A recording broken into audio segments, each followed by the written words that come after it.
Renny, hey, congratulations on your new film, The Bricklayer. Thank you very much. So tell us what initially drew you that you wanted to direct this project. I think that every filmmaker, at least every action filmmaker, dreams of doing a spy movie. You know, I grew up with that kind of movie since watching Hitchcock and then throughout the decades, growing up watching American cinema, spy movies are, a genre of their own. So this was my chance to kind of do my version of a James Bond movie, a little more rooted in reality, maybe, but tell that kind of a story that has the characters, has the twists and turns, has the action. In many ways, it was a movie that I had been waiting for a long time to make. Did you have to change your approach because you've done a little bit of action in the past before? Yes, I have. So did you have to change your approach into something like The Bricklayer? No, I would say that I'd rather would say that I went back to what I loved in movies when I was growing up and what I was doing when I started with movies like Die Hard 2 and Cliffhanger.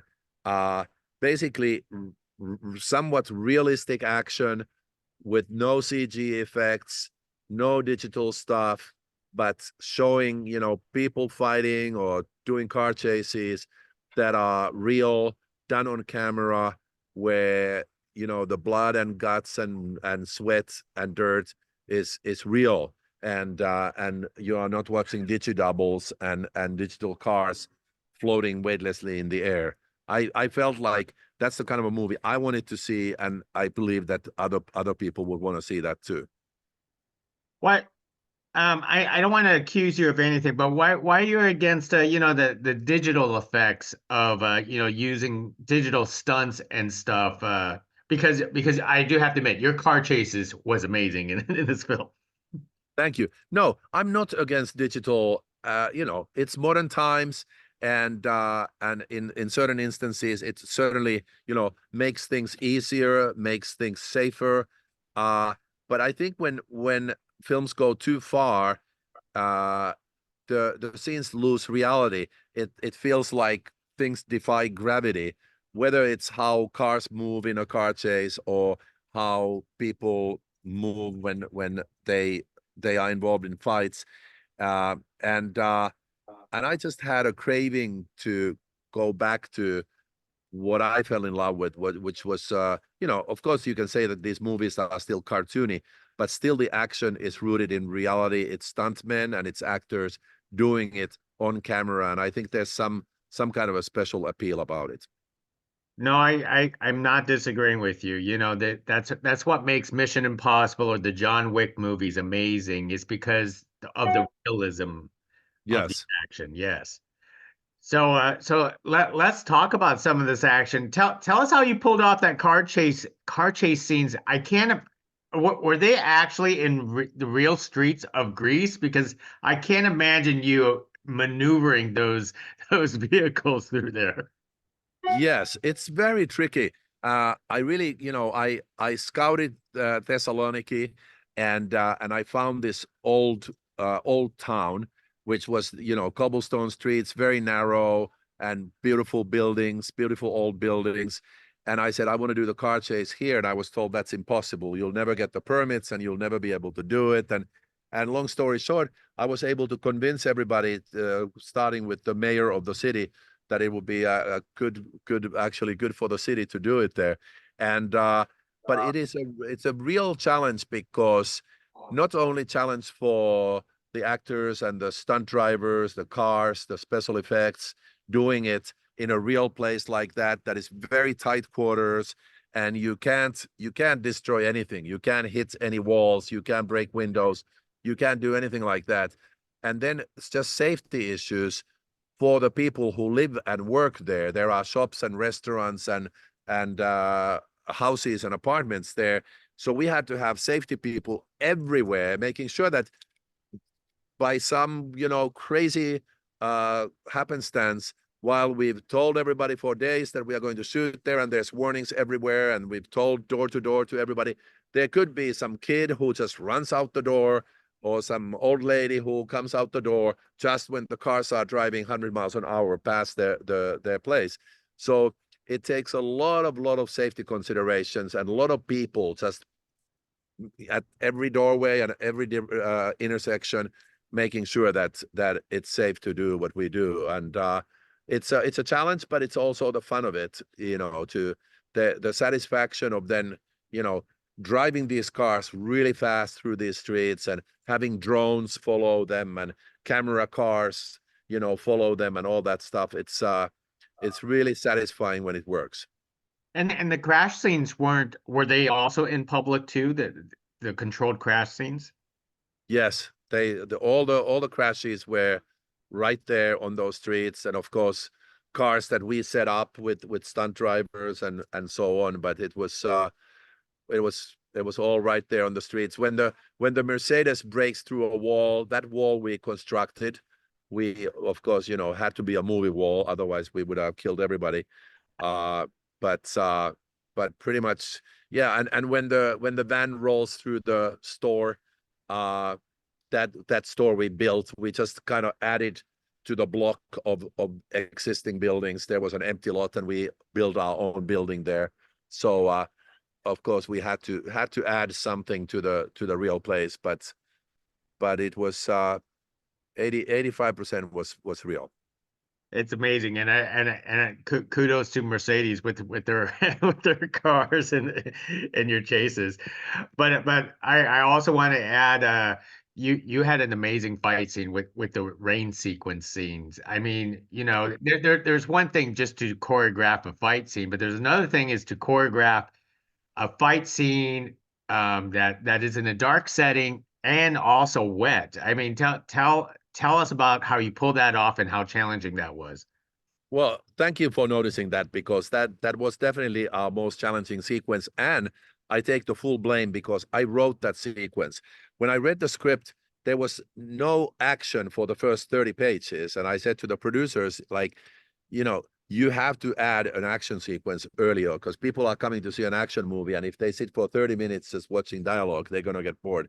So I wrote that sequence, and then it was all in my head. First, I wrote it on the rooftop. Then I thought it should happen at night, and then I thought it should happen in the rain. So it's all my fault.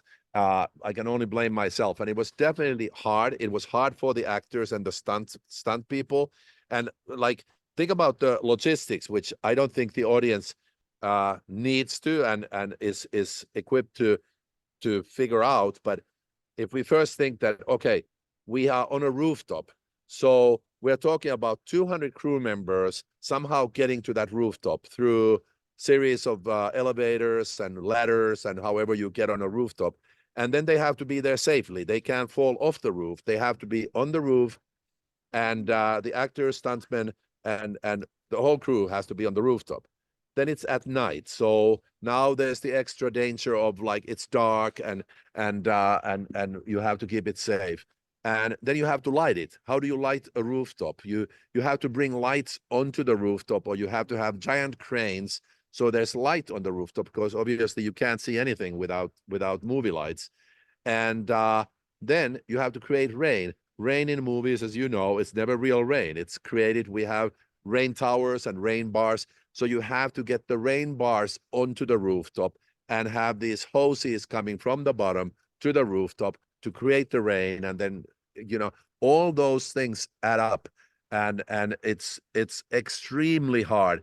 Every piece of equipment, every camera, everything has to be brought up to that place, and human beings have to carry it there.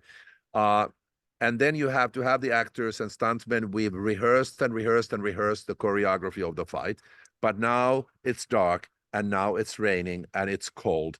And everybody in the crew is wearing a parka, and the actors are just wearing a t-shirt and something. Um, and you shoot it night after night after night. You show up there, it gets dark, you turn on the rain, and you start doing it again.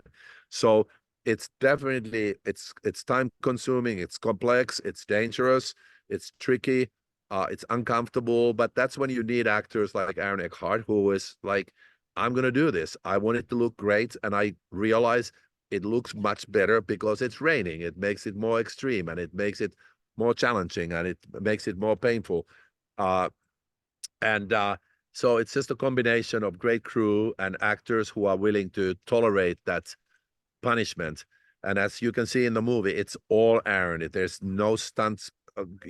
We had stunt actor for him, but we didn't need to use him because Aaron practiced these choreographies and he wanted to do them himself. And that's great for me. But it's definitely was the toughest sequence to shoot. Well, I'm very glad that Aaron Eckhart is still how is it considered as an action hero for his career. I mean, did you always eyed him as Steve Vail?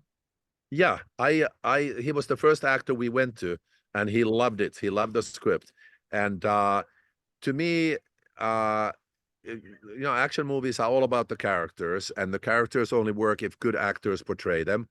And this character to me was a complex guy with a complex past, complex relationship with the villain, complex relationship with his ex-lover.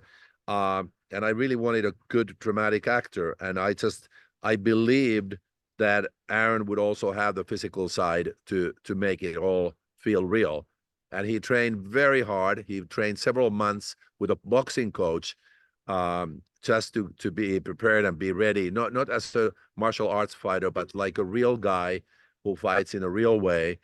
And he was dedicated, and I feel like I see in him a lot of the action guys of the past, like Steve McQueen and Clint Eastwood, and that Charles Bronson, that kind of a guy who's like a real guy, and he's not a superhero. Most excellent. And Renny, I know it has nothing to do with the Bricklayer, but I have to ask because I am so ready for The Strangers. This is one of my most anticipated movie of this year. And not only that, you're bringing one, but you're bringing three movies. I have to ask, did you film The Strangers like one big long movie or almost sort of like a long series yourself? Well, it was schizophrenic. We shot three movies like this. It because the movies shared some locations, so we could literally be shooting Monday morning episode 2, Monday afternoon episode 1, Tuesday morning episode 3, and the crew, the art department, the costume department, the makeup department, the actors, everybody. Okay, I have to show you a little person who wants to say hello. She Oh, was she was crawling here next to me on the grass, and she came to see, like, you wanted to say hi to Gig? Say hi to Gig. Hi, Gig. Hello. Okay, here I'm talking about the strangers. Okay, she's going back. Uh, okay. Yeah. Uh, yeah. So it was a super challenging shoot, though I loved it. I'm a very meticulous and well prepared director, so I like uh I like the challenge. But it was the toughest challenge of my career. And for the actors also, for Madeline Petch, who plays the lead character, to go from one emotional state to another within like minutes, from one chapter of the movie to another, was amazing to watch. And basically, to describe to you what we are dealing with is we we we took the original movie, which I love and think is one of the best horror movies ever, and and we remade it as the first chapter of the movie. Of course, it's different characters and certain different environments, and different events, but it is a home invasion movie. It's very much an homage to the original movie, and I felt like that's what the fans would want to see. They would want to see that movie, a new version of that movie, and then follow Madeline's character, who survives the first movie. Uh, and then we follow her in the course of the next two movies, and tell the story of what kind of physical and psychological damage does an ordinary woman go through in these kind of extraordinary circumstances, and what made these strangers commit this completely senseless home invasion and murders Who are they? Where are they coming from? What is their backstory? So without trivializing it too much, we wanted to explore that and answer a lot of the questions that were set up in the original film. So that's what we set out to do. And first one is coming out May 17th, and I can't wait to show everybody what we've done, because it's really like a fan homage to this original film, and I hope that audiences will enjoy it as much as I did making it. Well, we'll enjoy the Bricklayer for now, and can't wait to watch The Strangers. Thank you very much, Renny, for this Thanks, talk, Greg. and we're going to talk again. Thank you. Okay, definitely. Thanks, Greg. Bye bye.